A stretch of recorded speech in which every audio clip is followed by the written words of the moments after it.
एक स्वजन थे बड़े ईश्वर भक्त। सभी मंदिर जाते थे और हमेशा चिंता की लकीरें उनके माथे पर दिखती थी और बड़ी सादगी से बड़े मौन रहते थे, आत्मलीन रहते थे। मैंने उनसे पूछ लिया कि आप इतने चिंतित रहते, मौन रहते, किसी से बोलते बताते नहीं, क्या कारण है? बोले घर में आर्थिक संकट का दौर चल रहा है। जब तक पिताजी थे तब तक कोई चिंता नहीं थी। पिताजी स्वर्गवासी हो गए, सारा संकट का बोझ मुझ पर आ गया। घर में छोटे भाई बहन हैं, मेरी शादी हो चुकी है और कलह होती है आर्थिक संकट के कारण। मैं सबको प्रणाम करता हूँ, ये आप बीता अनुभव सुन लीजिए। एक स्वजन की कथा है, बड़ा चमत्कार है साईनाथ महाराज का। वो कभी शिरडी नहीं गए। मैंने उनसे बोला कि आपके सारे संकट दूर हो जाएंगे, ये मेरा वचन है। और मैंने कहा कि चलो मेरे साथ, मैं तुम्हें पहले सेगांव ले चलता हूँ। और उन्हें मैंने सेगांव ले आया और सेगांव लाके उनसे पहले गजानन विजय दासगणों महाराज द्वारा लिखित गजानन विजय उनसे खरीदवाया। उन्होंने गजानन विजय, बड़ी शांति मिली उनको, और गजानन विजय पढ़ा उन्होंने और 2 दिन में पूरे 21 अध्याय जो गजानन के जीवन के हैं वो पूरे पढ़ डाले उन्होंने। वाचनालय में बड़ी शांति और बड़ा अनुशासन वहाँ का देखकर उनको बड़ा अच्छा लगा उनको। और मैंने भी गजानन चरित्र पढ़ा था, मैं तो रखता ही था साथ में गजानन चरित्र, लेकिन मेरे 2 दिन में मेरा नहीं हुआ। 5 दिन में मैंने 21 अध्याय पढ़े और उन्होंने 2 दिन में पढ़ लिया। और मैंने उनसे कहा कि आपको अब कैसा लग रहा है? तो बोले बहुत अच्छा लग रहा है। मैं हमेशा उन्हें गजानन महाराज के बारे में बताता था और शिरडी के साईनाथ महाराज के बारे में चर्चा करता रहता था, और वो मुझे भगवत गीता सुनाते थे, कभी मानस के प्रसंग सुनाते थे। लेकिन वो, उनका आर्थिक संकट नहीं जा रहा था, उनके घर की कलह नहीं जा रही थी। मैंने बोला कि आपके गुरु हुए कि नहीं? तो बोले मेरे गुरु नहीं, मेरे गुरु ईश्वर ही है और ईश्वर ही सत्ताधारी है, इसके अलावा कुछ नहीं है, कोई किसी के लिए कुछ नहीं करता। फिर भी मैंने उन्हें सेगांव ले गया। उन्होंने गजानन चरित्र 2 दिन में पढ़ ली और मैंने 5 दिन में पढ़ा। और वो रामनवमी का उत्सव था, वर्ष 2016 की बात। उसके बाद उनके मन में इच्छा हुई कि मुझे शिरडी भी ले चलो। मैंने दूसरे दौर में उन्हें शिरडी ले गया और शिरडी में चारों तरफ घुमाया, चारों रास्ते घुमाए साईनाथ महाराज के। उन्हें चावड़ी के दर्शन कराया, उन्हें द्वारका माई के दर्शन कराया, उन्हें समाधि स्थान के दर्शन कराया, गुरु स्थान के दर्शन कराया, लेनी बाग में जो दत्त मंदिर है, नंदा दीप है, सब दिखाया। बहुत आनंद आया उन्हें, वहाँ भी बहुत शांति मिली। और वो जितने भी घर के आर्थिक संकट थे सब बोल गए और कहने लगे कि मेरा यहाँ पर अंतःकरण द्रवित हुआ है और मुझे परम शांति का अनुभव हुआ। और वहाँ पर भी उन्होंने साईं सच्चरित्र खड़ी क्रय किया और क्रय करके वहाँ वाचनालय में उसका अध्ययन किया। और अध्ययन करने के बाद उन्होंने चारों आरती अटेंड भी की, द्वारका माई में मेरे साथ जागरण भी किया। कई जगह उनका अश्रुपात हुआ, अंतःकरण द्रवित हुआ और उनका मन बड़ा प्रसन्न हुआ।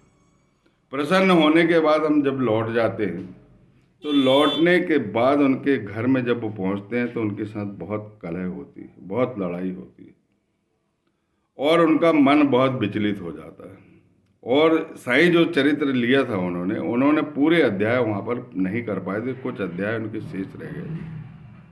उनके मन में प्रबल इच्छा हुई कि मैं जाऊंगा अब शिरडी। पास में फूटी कौड़ी नहीं थी उनकी और वो शिरडी जाने के लिए तुरंत उद्यत हो गए। घर वालों को कुछ नहीं बोला, मोबाइल भी साथ में नहीं रखा, कुछ नहीं रखा, एक फटी कमीज पहन के वो चले गए। घर में एक पैसे नहीं जेब में।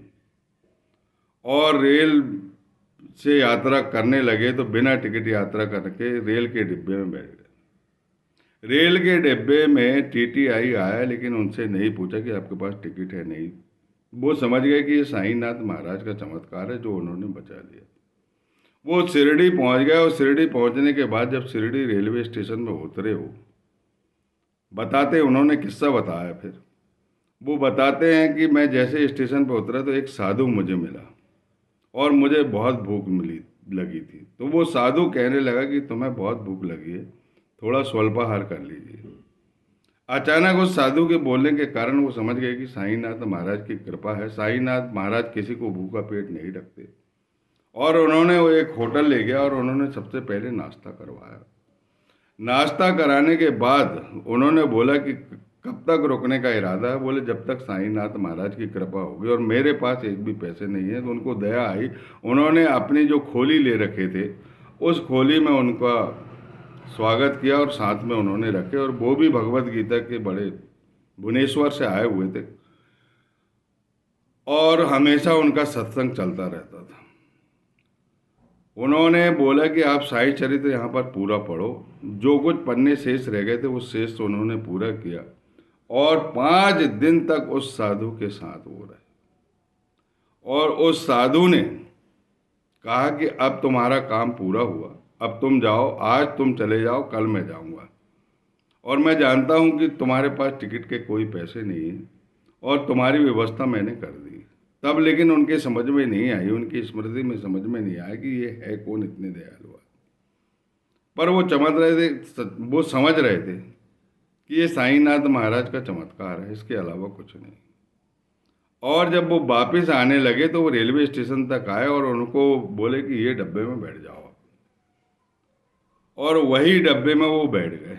वो डब्बा था विकलांगों का, और विकलांग के डब्बा में भी जगह नहीं थी, वो खड़े रहे। एक व्यक्ति ऊपर लेटा हुआ था, वो नीचे उतर रहा था। उन्होंने उनको उतारने में सहायता की, उनके हाथ पकड़े और उनको नीचे उतारे। उनको दया आई, बोले आप एक काम करो, मेरे साथ बैठ जाओ, खड़े मत रहो। तो वो दोनों ऊपर वाली सीट में बैठ गए, और उन्होंने बताया उनको कि मेरे पास टिकट नहीं है, अब भगवान ही बचाने वाला है। बोले चिंता करने की बात नहीं, तुम चुपचाप बैठे रहना, बस अगर टीटी आता है तो चुपचाप बैठे रहना। इसके बाद टीटी आता है, टीटी सबसे पूछता है, और इनसे भी पूछता है। जो ऊपर वाले भैया बैठे थे वो भी साधु थे, वो भी फकीर थे, और थोड़े विकलांग थे एक पैर से। और उन्होंने कहा कि तुम बिल्कुल शांत रहना, कोई बोलने की जरूरत नहीं, जो कुछ बोलूँगा मैं ही बोलूँगा। तब टीटी आया, टीटी ने पूछा उनसे, और इनसे नहीं पूछा। बोले ये अटेंडर हैं क्या आपके? बोले मेरे अटेंडर हैं। बस इतने बार पूछा और टिकट नहीं पूछा, और ये घर आ गए।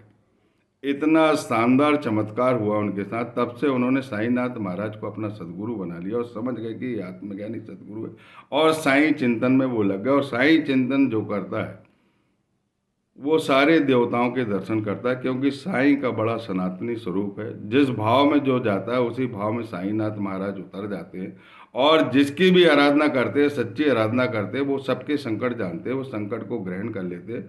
उनके सारे संकट टल गए, और उनके घर गृहस्थी अच्छी हो गई, उनकी एक दुकानदारी चलने लगी। उन्होंने एक दुकान खोला जिनका नाम साईं टी स्टॉल रखा, और वो साईं टी स्टॉल चलने लगा। ऐसी साईंनाथ महाराज की अद्भुत कृपा है। ये 38वें अध्याय की जीवनी में मैंने ये व्यक्तिगत जो अनुभव की कथा है उसे जोड़ दिया। अब मैं 39वां अध्याय आपको सुनाऊंगा, जो साईंनाथ महाराज की जीवनी का सर्वश्रेष्ठ अध्याय है, सबसे बड़ा अनुग्रह अध्याय है, जिसमें आप जान जाओगे कि ईश्वर तत्व क्या है।